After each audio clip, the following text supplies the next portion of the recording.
So it's going to be my job to introduce Marilu Hastings. And before I do that, I just want to mention the context of her talk. I am chairing the first ever task force effort to develop a report sponsored by TAMEST and also by what Marilu will be explaining involving the Cynthia and George Mitchell Foundation.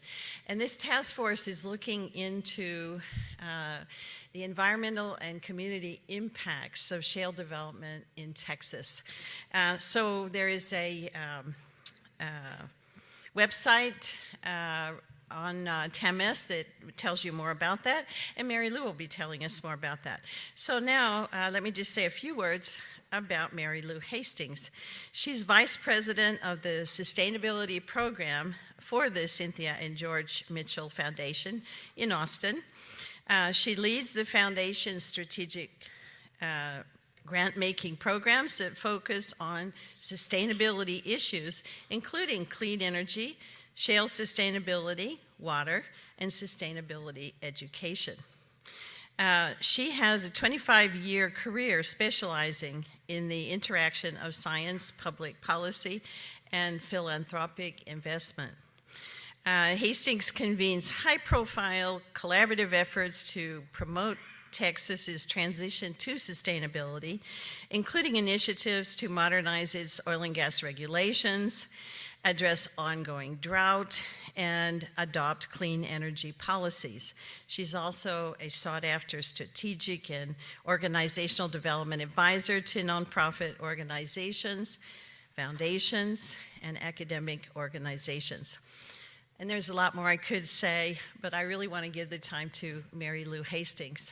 So I will ask her to come now and take the podium.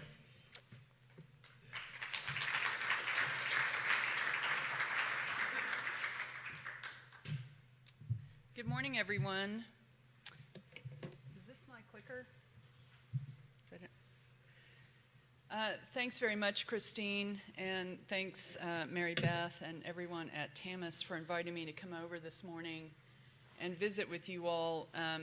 Mary Beth asked me specifically to talk a little bit about Mr. Mitchell, George Mitchell. I still call him Mr. Mitchell. And the Cynthia and George Mitchell Foundation, and then talk a little bit about Shale, the way we see it, and how the grant to support TAMEST's work on the task force fits in with our program and how remarkable we think the effort is going forward.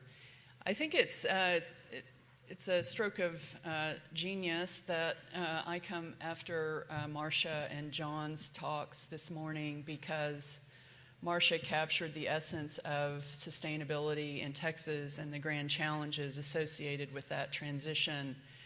And John Hoffmeister, of course, we just heard, gave a very informative and interesting talk about global energy markets and much more than that, global energy governance and policy.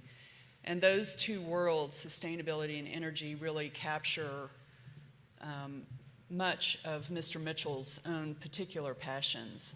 And so I want to just spend a couple of minutes going over the two sides of Mr. Mitchell. Most of you all in this room probably think about, well, I don't know, you all are scientists, so a lot of you think about Mr. Mitchell in his history with shale development, with great support from Department of Energy and the Gas Research Institute, sort of unlocking the code to economically viable shale development. And he saw this shale question fundamentally as a scientific and engineering question, because Mr. Mitchell, in his heart, was a scientist. When he was, so you have to imagine, so I knew Mr. Mitchell a long time, worked for him. He hired me almost 21 years ago to work for him at the Houston Advanced Research Center that he founded in the 80s in the Woodlands.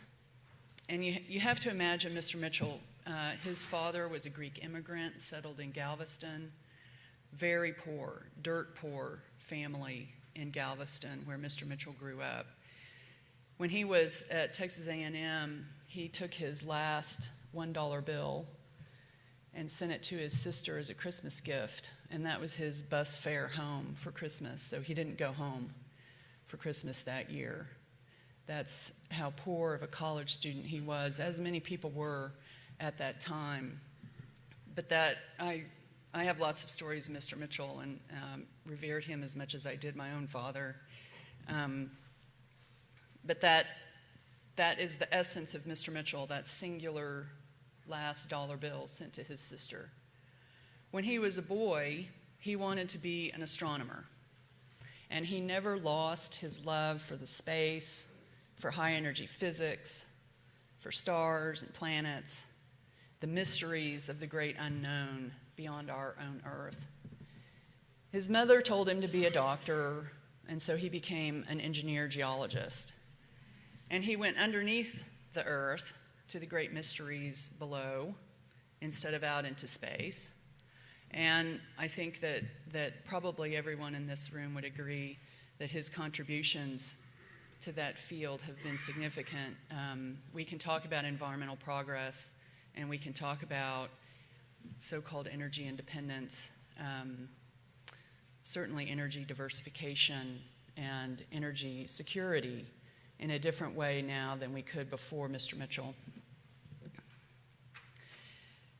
So I ask you to think, imagine, 1960s, you're a 40-ish something man from Galveston, very poor, and you're a member of the Young Presidents Organization, the YPO, as a CEO of his own company. And the YPO, I don't know if they still do it, but they used to take junkets, trips to go see interesting things.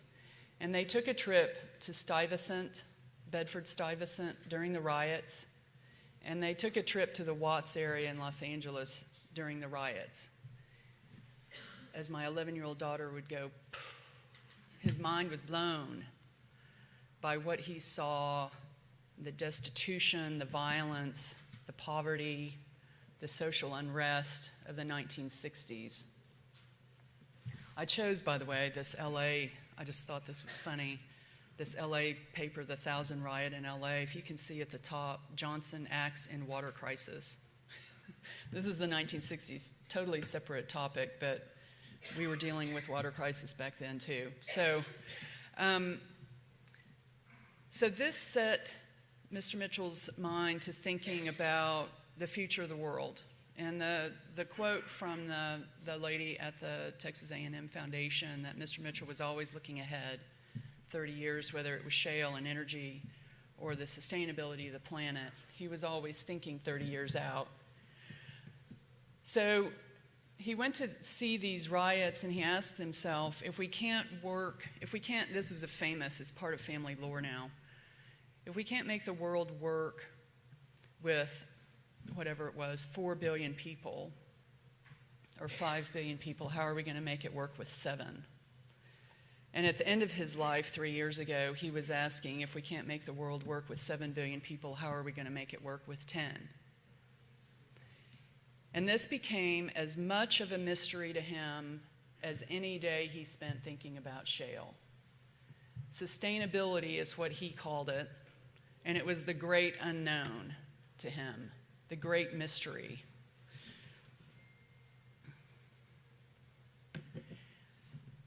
The other thing that had a huge impact on him were the pictures. I'm not old enough to remember. Thank you very much. But to him, the picture on the left of the Lunar Orbiter 1, I think it was 1968, 1966. And then, of course, all the other iconic pictures of the Earth, the pictures of Earth from space, being an astronomer at heart. These had a huge impact on him at about the same time. We saw the Earth from space, something that many of us in the room take for granted. And there were pictures of Earth from space satellites before these. But it had a profound impact on society, and it had a profound impact about this small blue orb in the middle of huge space. And it really created a sense of the finiteness of the resources on this planet for Mr. Mitchell. Again, at the same time, in the 60s, Mr. Mitchell was hanging out at the Aspen Institute in Aspen, Colorado, with people like Buckminster Fuller, who about that time wrote his book on Spaceship Earth, same kind of theme, finite resources, lots of people. What are we going to do about maintaining the sustainability or creating sustainability for the planet? E.F. Schumacher, Ian McHarg. Mr. Mitchell sat with these people and thought big ideas about sustainability. So, move forward a couple of decades, Mr. Mitchell founds the Woodlands, designed by Ian McHarg, University of Pennsylvania, great urban designer, on the principles of sustainability, sustainable communities. How do you keep forests and build around them?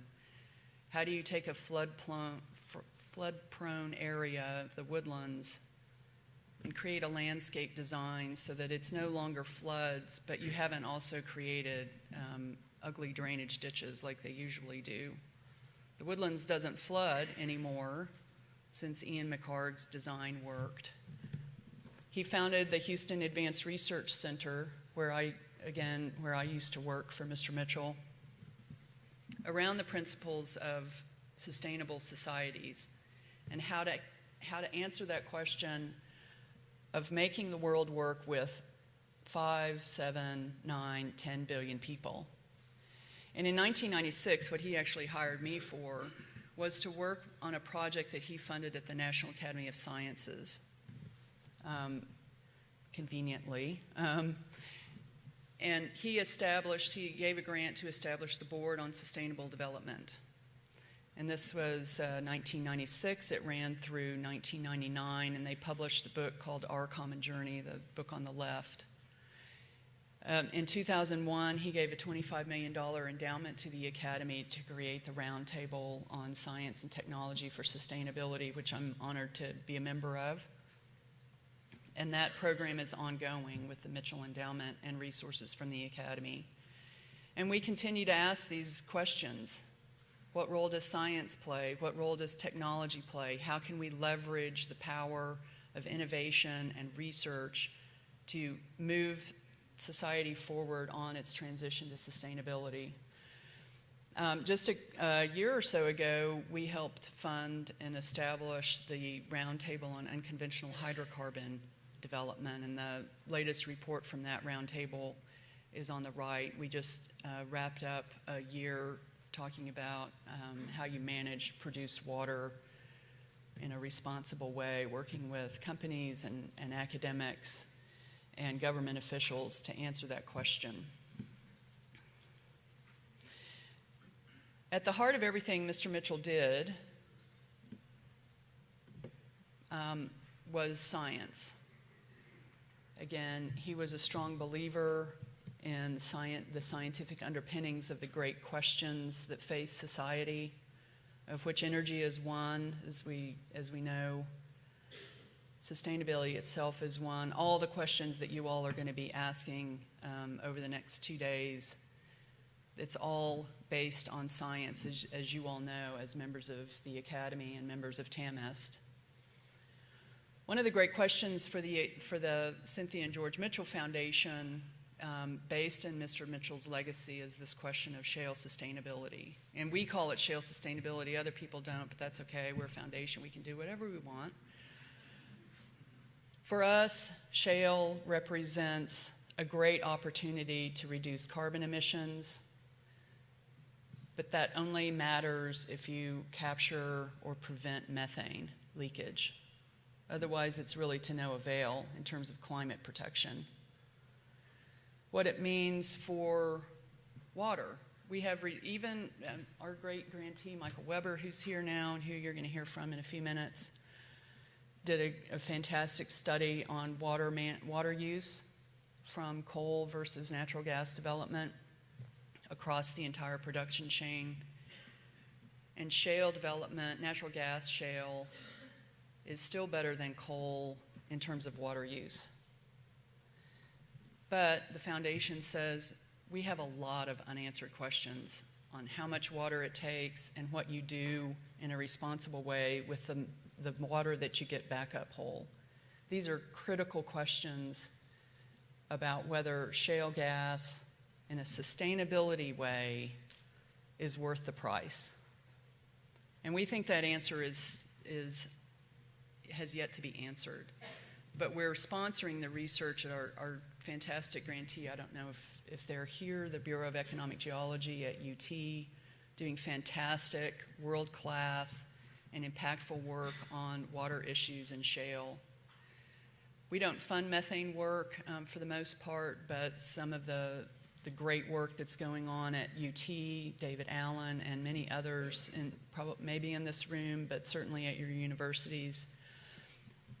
The other questions that we're asking even more now is on the land use, land impact question of shale development. If you look at the Alpine High find in West Texas, we're particularly interested in looking at the night skies issue that Mr. Mitchell was very interested in because of the McDonald Observatory. He's a big funder of the observatory. The water issues, shale in a water-scarce area, and methane issues, of course. That goes into our funding of the TAMEST Shale Task Force that Christine mentioned to you, that Christine chairs. It's a wonderful group of people, many of whom are probably in this room. Yes, we sponsor it. This was I think the kickoff meeting of the task force last fall in October. They're going to be looking, or they are looking at, again, the scientific underpinnings. What research, what knowledge do we already have? Knowledge that we can bring to action, knowledge that we can bring to policymakers, knowledge that we can bring to corporate executives to drive sound decision making on all of these unanswered scientific questions about shale development. And importantly to us at the foundation, they're asking these questions in a Texas context. We're particularly interested in Texas, and so where these questions are particularly relevant are here in Texas. It's where the resource is, it's where it was born, it's where if we can make a difference here, it means something worldwide. So I applaud the TAMEST. I'm proud to be a funder. The foundation is proud to be a funder. We're really looking forward to the results coming out this summer. There is a video that they have produced that I think will now play. You ready? Okay. So with that, I appreciate the opportunity to come by. I always love talking about Mr. Mitchell. So enjoy the video, and we'll see you at lunch. Thanks.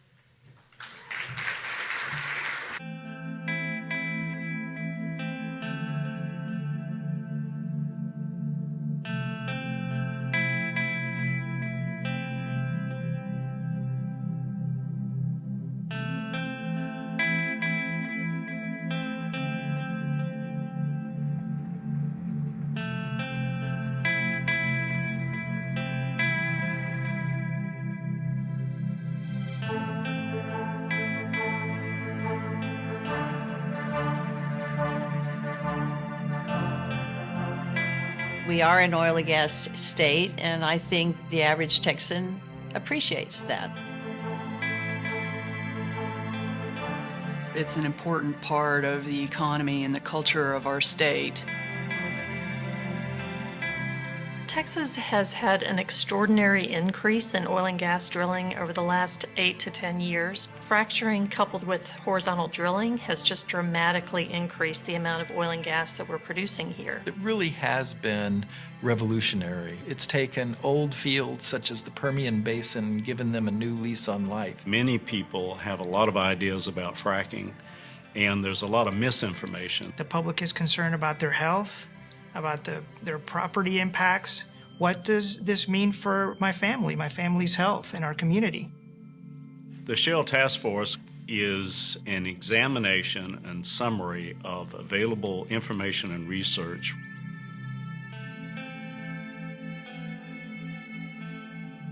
TAMEST is trying to provide information to decision makers in the state of Texas. The importance of the Shale Task Force is to be able to compile the best scientific knowledge that we have. What we will use as our resource are studies that have already been done. It will look at every facet of shale oil and gas development from start to finish. Air emissions, land use implications, water, induced seismicity, transportation, also the socioeconomic elements. Our goal is to determine what we know and what we don't know. What are the impacts, and what should we be doing differently to better manage those impacts? People who live in the areas where this development is actually happening are experiencing very positive benefits in terms of growth. At the same time, there may be some elements that are harder to deal with. Karnes City is basically the epicenter of the Eagle Ford Shale boom. The area kind of went through some tough times. It's gotten a lot better because of the oil and gas industry. Most of the concerns that I hear really are more of an economics nature. How is this going to affect our community once it finally goes away? The industry has ways of doing things. The public has different perceptions on how they're doing it, and I think an independent study will be good for both. It'll be great information for the oil companies to see up front what our community has faced and what we've experienced, the good and the bad.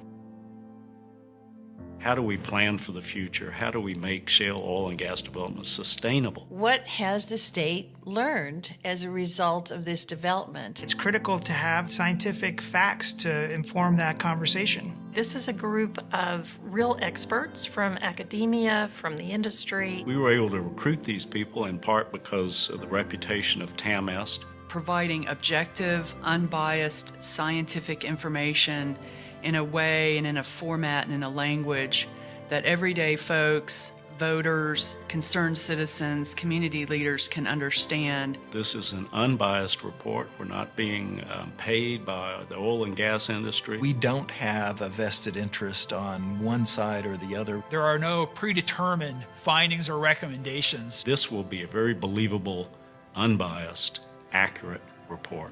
And the more accurate the information, the more believable it will be and the more benefit it will provide. It's essential to be able to understand the scientific underpinnings and risks of shale development. This report will be important for Texas and beyond our state.